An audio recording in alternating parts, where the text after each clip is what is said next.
કલમ હટ્યા પછી ખૂબ જ શાંતિ અને એક વિકસિત કાશ્મીરનું વાતાવરણ ઊભું થઈ રહ્યું હતું. એમાં પાકિસ્તાનીના આતંકવાદીઓએ આપણા દેશના જે લોકો છે ત્યાં ફરવા ગયેલા અને પાકિસ્તાનની જે ત્યાં પહેલગામ જે ગામ છે ત્યાં આગળ સહેલાણીઓ બેઠા હતા અને એ વખતે પાકિસ્તાની આતંકીઓ આવીને કોઈને નામ ના પૂછી એમનો ધર્મ પૂછી અને સીધું જ એમને ગોળી મારી દીધી.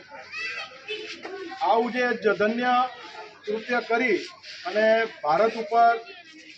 જોરદાર લપડાક મારવાની જે કોશિશ કરી છે, આપણી સરકારે ભૂતકાળમાં આવા જે પણ બનાવો બન્યા એની સામે જોરદાર આપણી સરકારે એનો પ્રત્યાઘાત આપેલો છે. આના માટે સરકાર ખૂબ જ ચિંતિત છે અને સરકારે પણ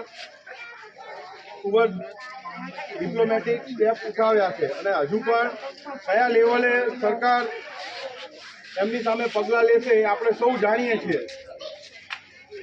પણ જે આ શહીદો છે જે હમણે ત્યાં જેમને ગોળી મારી અને જેમની હત્યા કરવામાં આવી